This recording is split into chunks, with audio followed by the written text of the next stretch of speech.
In 2018, one man raised $1.7 billion in cryptocurrency funding in what would become one of the most controversial blockchain projects in history.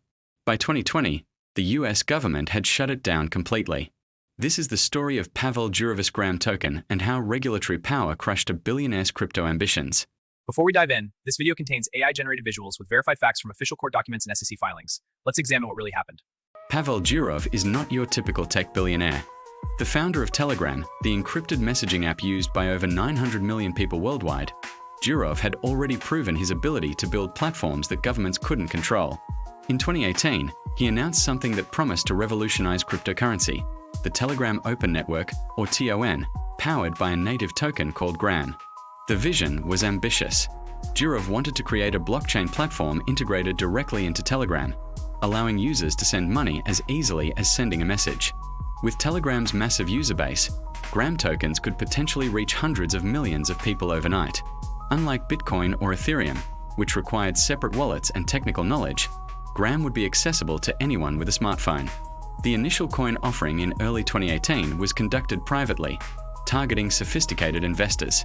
Durov's reputation and Telegram's established user base made the fundraising extraordinarily successful.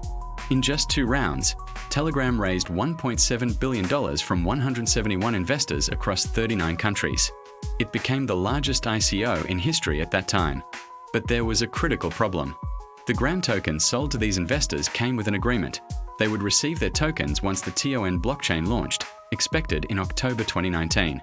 This timing detail would later prove crucial in the legal battle ahead. The U.S. Securities and Exchange Commission was watching closely, and what they saw concerned them deeply. On May 12, 2020, Pavel Durov published a lengthy statement on his Telegram channel announcing the end of the TON project. His message expressed frustration with the US regulatory system. Durov argued that the SEC's approach conflicted with courts in other jurisdictions and created impossible conditions for blockchain innovation. He stated that continuing the legal fight could take years, during which the technology would become obsolete. Telegram began the process of returning funds to investors. The company ultimately refunded over $1.2 billion of the original $1.7 billion raised. The remaining amount had been spent on development costs over the 2-year period. In addition, Telegram agreed to pay an $18.5 million civil penalty to the SEC as part of the settlement. For investors who had waited years expecting significant returns, the outcome was disappointing. Some had purchased Gram tokens in secondary markets at premium prices, betting on the project's success. Those investments became worthless overnight. The crypto community debated the implications. Some saw the SEC action as necessary protection for retail investors. Others viewed it as regulatory overreach that stifled innovation and gave US agencies control over global technology development. The case established important precedent. Even well-funded projects led by established entrepreneurs must comply with securities regulations. But the story didn't end there. The TON blockchain's code was open source, meaning anyone could access and develop it. A group of independent developers continued working on the project, rebranding it as the Open Network to distance it from Telegram's legal troubles. Faced with this legal roadblock, Durov had a choice: fight through years of appeals or walk away. He chose the latter. In 2024, Telegram surprised observers by integrating TON cryptocurrency directly into its platform. Users could now purchase TON coins for various services, including monetizing channels and tipping creators. This integration gave the blockchain practical utility within Telegram's massive ecosystem. Importantly, Telegram maintained legal distance, emphasizing that TON was now a community-run project independent of the company. The revival demonstrates the resilience of open-source blockchain projects, despite the spectacular failure of the original Gram ICO.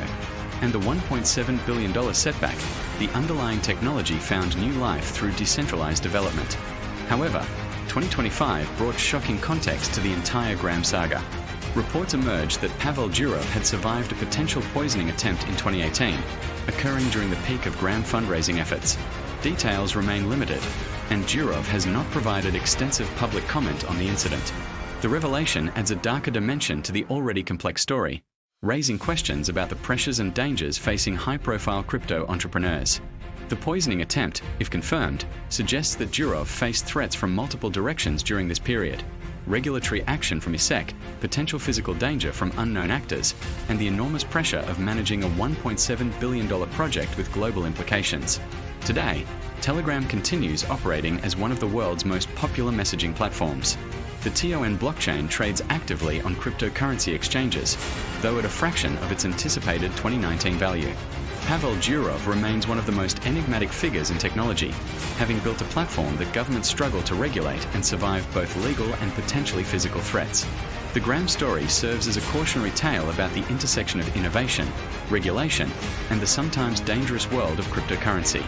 It demonstrates that even billionaires with successful track records cannot circumvent securities laws. It shows how US regulatory agencies can effectively shut down global projects. And it reveals that the stakes in the cryptocurrency industry may extend beyond financial and legal consequences. By 2024, an unexpected revival occurred, but recent revelations suggest Durov faced threats beyond legal battles. The question remains, was the SEC action protecting investors or preventing innovation? The answer likely depends on your perspective on crypto regulation. What's certain is that Pavel Durov's $1.7 billion Graham project fundamentally changed how entrepreneurs approach cryptocurrency launches in the United States.